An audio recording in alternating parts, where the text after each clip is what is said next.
Fika time is powered by Warrior Coffee. Get your premium coffee at warriorcoffee.com. All right, this is Ryan with MMA Viking here with Toni Tauru. I was just getting educated on this hard rock hallelujah. Yeah, actually, I was about to ask you, are you listening Lordy there? There's we had a little chat with this MMA Vikings, and this whole topic of Finnish music came up. And I was really surprised at what I saw. It looks kind of Finnish to me. Yeah. A bit hardcore. I'll have to put in some screenshots, but I'm sure everyone around here already is familiar with them. But did they win the Eurovision Song Contest? Yeah, that's true. That's actually probably only time that Finland has won the competition. So. Wow, representing! What a huge thing. Do they still play? Have you seen them? I haven't seen them, but I think they play. Yeah, they have there in the Rovaniemi, where they came from, they have a own venue and restaurants and stuff. Nice. What kind of food would you eat while listening to that? I think it would be raw beef or something. Raw beef. Yeah, that looks right. Yeah, I don't know if I'd want to take like my wife to dinner there and listen to some Lordy, but I don't know. Maybe that's part of the whole experience. Well, welcome, Toni, to our Fika With program. Wanted to have you on because I just feel like it's time to check in with you. You're one of the hottest names in Nordic MMA, and we know you kind of had surgery at the end of last year. And just wanted to check in with you. Okay, thanks, Ryan. Yeah, well, how's everything going with you? What are you up to? Well, everything's going just fine. I'm actually doing this home dad thing. I'm at home with my daughter, so okay. I have to listen all the time. If she wakes up, it's her nap time right now, so I'm listening all the time if she wakes up. Usually when she's at nap, I have to move like a ninja here, so I don't make any sound. Okay. I mean, can you at least like play video games and like use? Yeah, I have a headset. So. Well, what if the baby cries? How can you hear? Actually, I use it like I have a headphone on the other ear, and other ear can hear all the stuff that happens in the house. So I can manage. Okay. Did this stay-at-home dad? Gosh, now I feel like I have to whisper because there's a baby around. Well, if she wakes up, I can bring her down or something. So. Okay, that'd be nice. Did this daddy position start like once you got surgery? Then your wife or girlfriend says now you're taking care of the baby. How did that work out? Well, it was actually I was working before the last fight as the physical instructor or something like that, and I had this daddy time already for reserved because of the fight. I took like 2 months off, and when I had the surgery after the fight, I just thought that, well, this is going to be like, this is the time. If I want to be home dad, this is the time to do it. Okay. It was just okay for my girlfriend. She's working and I can stay at home. Okay, very, very nice. Yeah. So how does your schedule work? Can you train during the day too, or do you? Well, actually, I have. It's like I do the light training at the day. We can take a walk or like go bicycling or something like that. Or when she's napping, I can do the home exercises. So it's fine. I have all the evening time when my girlfriend comes from the work. So Okay. I have spare time at the evenings. Great. the tough stay-at-home dad. I love that. So how is your training going? I think we interviewed you in January, and it sounded like you were back in the gym doing some light rolling. Did that backfire because you want to go 100% being Mr. Dynamite, or have you been careful with yourself? Actually, I don't even feel anymore that I had the surgery. I'm like, it's all gone. It's past, and I'm training like full time now. My friends have fights in 1 week, and I have been doing like hard sparring with them and stuff like that. So I don't even remember the shoulder anymore. Wow, fantastic news. So this, gosh, how do you pronounce it? I always see it, Lappeenranta. Or where's the fight? Lappeenranta, yeah. Okay. And is that far from, are you in Utti? Is that how you say it? Kouvola, yeah. Utti is part of Kouvola. Kouvola, okay, I can say that one. Okay, so it's all in the same, the fights are pretty close to your house and your gym? Actually, Lappeenranta is like 100 kilometers from here. Okay. But it's like my other hometown because my team comes there and stuff like that. I train there a lot. So. Okay. So do you drive out there to train a few times a week, or? When I go to train there, yeah, mostly at the weekends, yeah. Okay. Yeah. There is also like in Kouvola, I have like three gyms that I train. So we have like a big fighting scheme here also. So. Oh my gosh, that's fantastic. What are some of those local gyms, just so we can be familiar with them? Well, MMAViking, of course. We are training at the Stronghold gym, and then there is a BJJ Kouvola, and our own it's like a CrossFit gym, but they have a mats on there too. So. Okay. So three different places, and I like it kind of because I like to travel a lot. You know, I go to Lahti and Mikkeli and Lappeenranta, Helsinki to training, and it's cool to have in your hometown. You have like 3 different places to train, so it doesn't get. You know, some guys are used to train in the same gym all the time, and I just like to travel even inside my hometown. Okay, very nice. So you get a lot of time in the car to listen to Lordi or whatever you Probably not one of my favorite bands, but everything goes. Okay. So a couple I guess you're most recently known for carrying that big strap. The Cage Warriors fight got a big victory against Corey Tate last year, and some of the other champs are moving on to bigger things. Dalby got a nice contract with the UFC. Pani is headed out to Invicta soon. Where do you think we'll see you next? Because it seems like Cage Warriors might be on a break for a while. Yeah, actually that was a kind of a surprise news for me, and they didn't announce it like early for us fighters, and I'm not sure what they have going on in there, but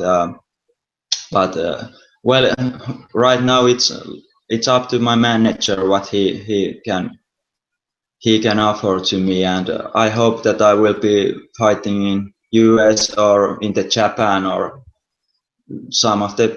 I think it's time to move on to the biggest leagues, and I hope that it works out.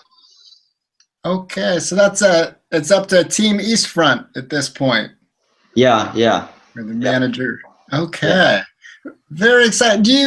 Did you still think there were more battles for Cage Wars if they'd still be around?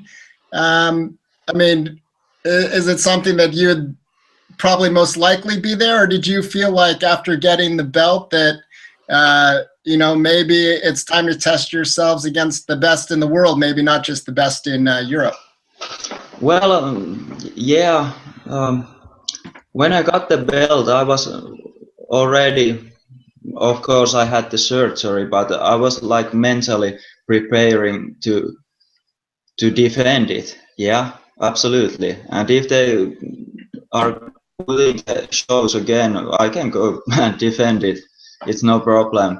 But well, it's like I have lots of things that I wanna do, and they can like change in every day that which direction to go. So right now it's like waiting and seeing what happens. And okay, and I think you're almost 30, or are you 30 years old? I'm 30. Yeah. How does that feel? I know for a fighter, that's kind of makes you maybe. Are you calling me old? What?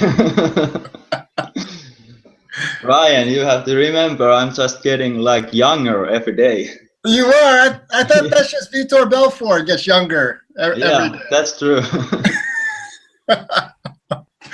Okay. Well, I'm in my 40s. I don't see the issue there. You don't see the issue? Yeah, No. It's just one of those numbers, I think, for a fighter where they go, oh, now I need to do something different with my career, or I want to fight 4 times a year, kind of change your outlook on things. No, I don't take any stress about it, so I do my thing. Yeah. Okay. Oh, not that you're old, I know, but is this coaching role something that you're and maybe think that's something that's going to be a part of you once you kind of hang them up in 10 years or whenever that happens? Well, yeah, I've been thinking about that too. I have been educating myself, and I have a degree in the like I can be the sports teacher, or what you call it, and I don't have to worry about my future because I've been studying a lot, and I have been in the different jobs, so I don't worry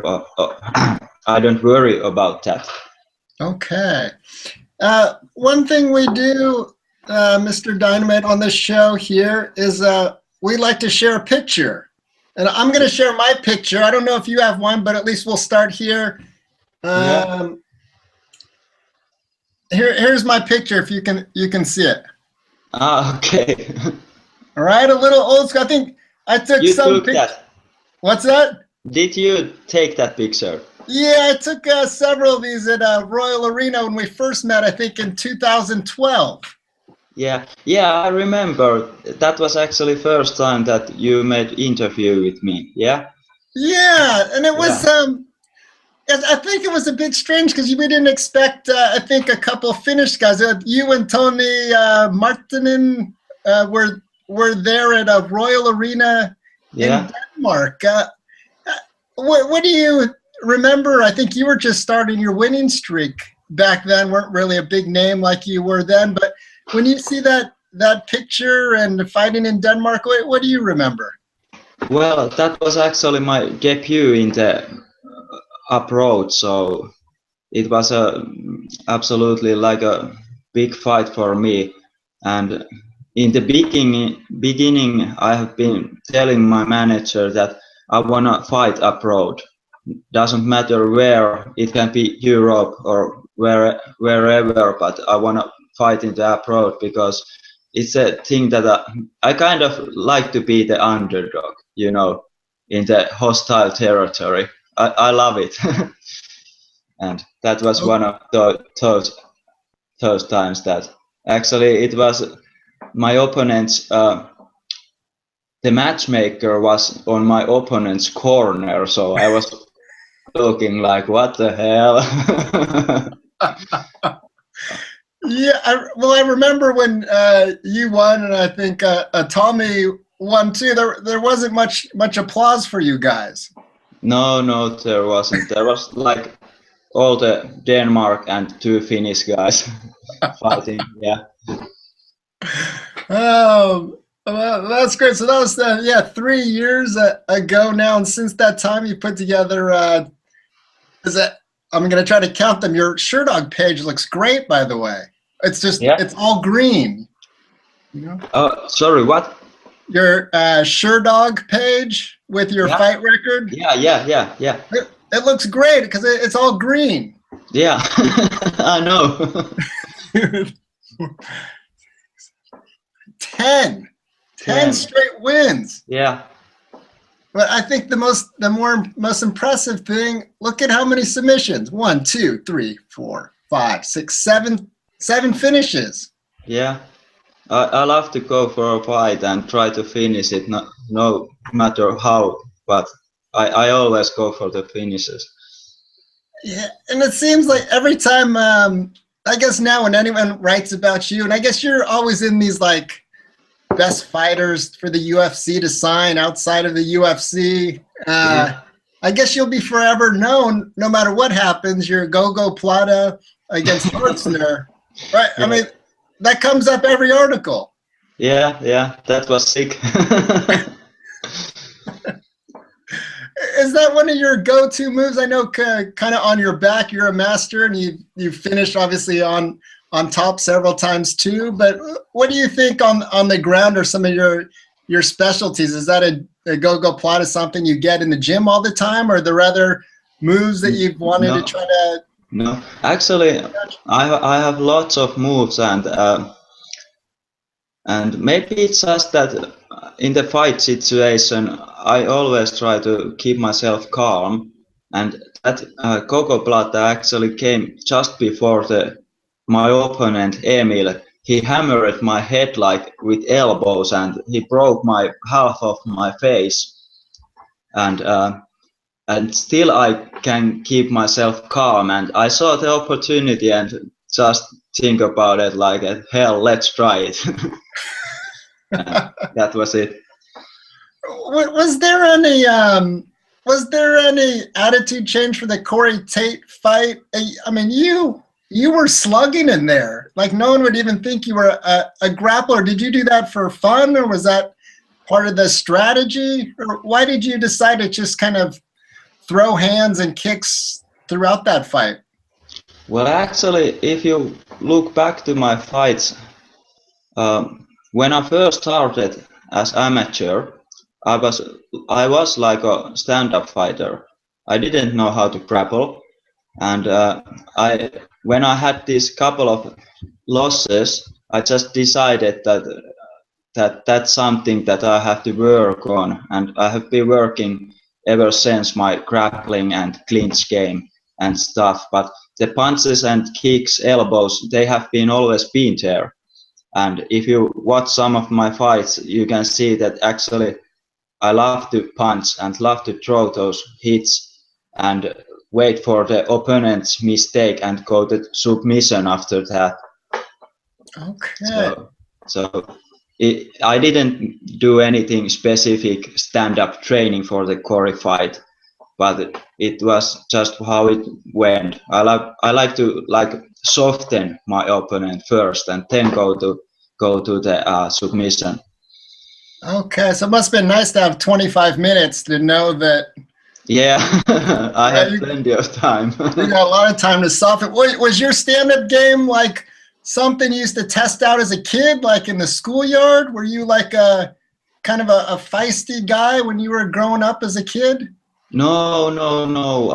When I was a little kid, I was always like my class's smallest and weakest guy, and I was the one who was bullied. so maybe that's something that I root for. Okay, well, that's why you like being the underdog so much, traveling these places. Maybe it might be that. Yeah. Okay. Do you ever see any of those guys that used to bully you, like walking on the streets, and you like pull out your belt and show it to them? No. I think that I have a good self-esteem nowadays, so I don't have to prove anything. You don't have to prove. Where do you keep your belt? It actually, it's on the closet right there. It's in the closet. So you come over to the Tauru's house, you have some food, and you hang up your jacket, and you see the belt in there? No, not actually that. It's behind me in the closet. Okay. Well, great, Toni. I want to appreciate you coming on and having a chat with me today on our Fika time, sponsored by Warrior Coffee, and just want to thank you again. And we look forward to seeing you back in the cage whenever that might be. Yeah, I hope it's after summer, so I'm kind of ready already. Okay, you say after summer because you want to like relax and do some fishing, or? Oh no, it's more like that. When I had my last fight, I was like, I call it Project Beast, and I want to get that beast mode again. So I want to be like 100%. So okay. It's going to take 2-3 months still, but I want to be in same shape. Great. Well, we look forward to beast mode after the summer, and thanks again to you, Mr. Dynamite, and we'll talk to you soon. Yeah, thanks, Ryan. All right, bye-bye. Warrior Coffee. Get your premium coffee at warriorcoffee.com.